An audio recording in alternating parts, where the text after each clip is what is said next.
নবীজি বলছেন একদিন সাহাবীদের মজমায় একদিকে তাকাইয়া বলছেন যুদ্ধের জন্য ফান্ড কালেকশন করতেছে, দান।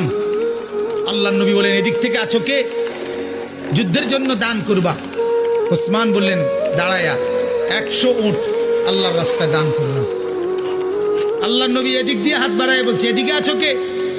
আল্লাহর রাস্তায় দান করবা। ওসমান ওই দিক দিয়ে ঘুরে এসে এনে আইয়া দাঁড়াইয়া কয় 100 উট আল্লাহর রাস্তায় দান করলাম। 200 হইল। মাঝ বরাবর হাত দেখাইয়া নবী বলছে এদিকে কে আছো? আল্লাহর রাস্তায় যুদ্ধের জন্য দান করবা।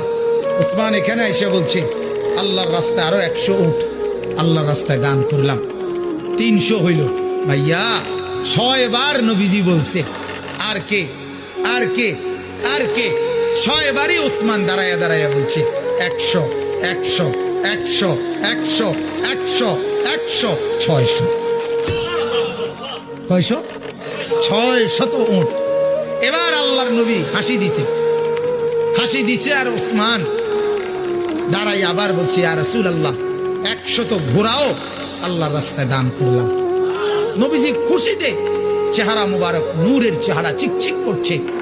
হযরত ওসমান বলছে ইয়া রাসূলুল্লাহ একটু অপেক্ষা করেন, আমার দান করা শেষ হয় নাই, আমি ঘরের থেকে একটু আইতে আসি। হযরত ওসমান ঘরে গেছেন, রুমাল বিছিয়ে দিয়া বিবিকে বললেন স্বর্ণ গহনা অলংকার যা আছে সব দাও। স্ত্রী বললেন কেন? বড় কোনো পার্টি, উনি ব্যবসায়ী ছিলেন তো, বড় কোনো মহাজন বড় লেনদেন মানে বড় পুঁজি খাটাইতেছেন নাকি?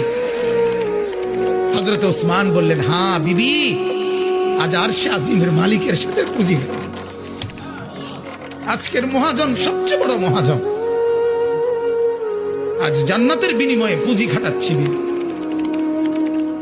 হযরত ওসমান সমস্ত গহনা স্বর্ণ রৌপ্য নিয়ে আল্লাহ নবীর সামনে রুমাল খুলে দিছে। হাদিসে আছে আল্লাহ নবী এক হাতে স্বর্ণের টুকরা এক হাতে রৌপ্যের টুকরা হাতে তুলে আল্লাহ নবী তখন বলছেন আল্লাহুম্মা ইন্নী রাযীতু আন উসমান ফারদি আনহু। আল্লাহ আমি জমিনে আমার ওসমানের উপরে রাজি হয়ে গেলাম, আপনি আরশে তার উপরে রাজি হয়েছেন।